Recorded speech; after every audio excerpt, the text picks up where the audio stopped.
The rule of law does not prevail and exist. The law of the anarchic ruler, Mamata Banerjee, prevails. It will not be wrong to say that West Bengal has turned into a state where there is a government run by the rapist, of the rapist, for the rapist. मुख्यमंत्री को पीड़ित महिलाओं के साथ खड़ा होना था, पर वो टीएमसी के गुंडों के साथ, बलात्कारियों के साथ खड़ी होती है. This press conference highlights the lawlessness that prevails in the state of West Bengal, where it is clear to every citizen the rule of law does not prevail and exist.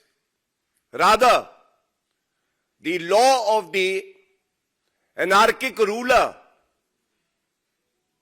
Mamata Banerjee, prevails. And when the perpetrator of crime happens to be a TMC goon, a constitutional position holder, the chief minister of the state,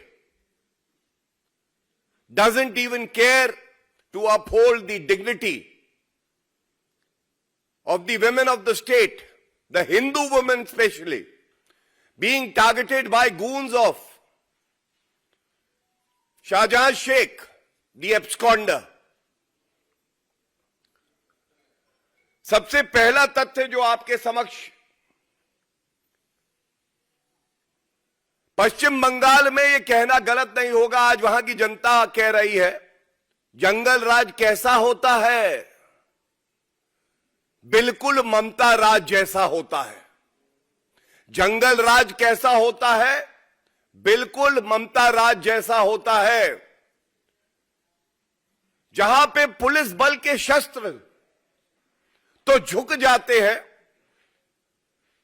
महिलाओं के साथ बलात्कार होता है, जनजातीय समुदाय की महिलाओं को प्रताड़ित किया जाता है, लेकिन टीएमसी के गुंडों के पास अस्त्र शस्त्र होते हैं, बंदूकें होती हैं, महिलाओं पे रखी जाती है, उनको डराया जाता है और हिंदू महिलाओं को खासकर प्रताड़ित करके उनका शोषण किया जाता है, बलात्कार किया जाता है. It will not be wrong to say that West Bengal has turned into a state where there is a government run by the rapist, of the rapist, for the rapist. मैं पुनः कहूंगा, पश्चिम बंगाल आज वो प्रदेश है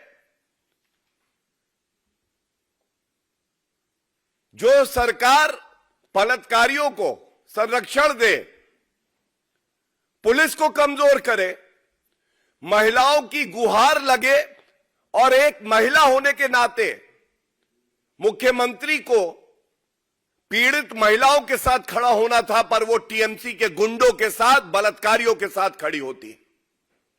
शर्म से, लज्जा से सभी नागरिकों का सर झुक जाता है, लेकिन ममता बनर्जी के मुंह से एक शब्द नहीं निकलता है. संवैधानिक संस्थाएं अपना काम करें, यह सुनिश्चित करना भी मुख्यमंत्री की जिम्मेदारी है. मेरे हाथ में कलकत्ता उच्च न्यायालय का आदेश है और मैं आपके समक्ष इसे रखना चाहूंगा. यह करारा थप्पड़ है ममता बनर्जी के गाल पे. एक महिला होने के बावजूद आप दूसरी महिला का दर्द नहीं समझती हैं. मैं कुछ ना कहूंगी, लफ्ज लूंगी. कलकत्ता हाईकोर्ट ने 13 फरवरी 2024 यानी कल स्यू मोटो,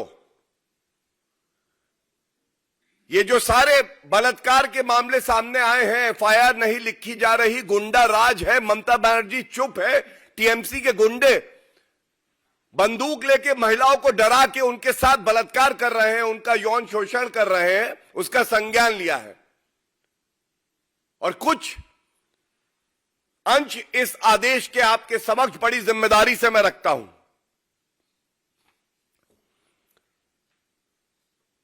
कोर्ट ने कहा, I have been grossly disappointed after going through several newspapers and electronic media reportings where it has been reported that a good number of ladies in Sandesh Khali, North 24 Parganas, have been sexually assaulted at gunpoint.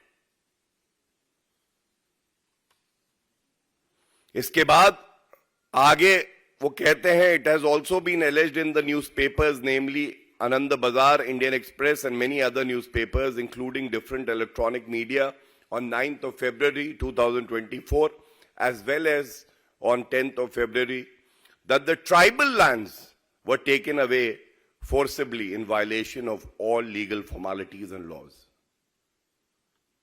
Hindu महिलाओं का शोषण, बलात्कार, और एक तरफ केंद्र की सरकार श्री नरेंद्र मोदी जी के नेतृत्व में जनजातीय समुदाय को मजबूत कर रही है, मुख्य धारा से जोड़ रही है, उनका सशक्तिकरण कर रही है, और दूसरी तरफ पश्चिम बंगाल में जबरन उनकी जमीनें छीनी जा रही हैं, वो भी गैर कानूनी ढंग से। ममता बनर्जी से आज पूछा जाएगा, पहला सवाल, हिंदुओं से आपको इतनी नफरत क्यों है? जनजातीय समुदाय से आपको इतनी नफरत क्यों है? पिछड़े समाज से आपको इतनी नफरत क्यों है, जिनको कानून का सहारा देकर पूरी तरह से मजबूत करने का काम आपको करना था? उनके खिलाफ आपके गुंडे उनका शोषण कर रहे हो और आप चुप है।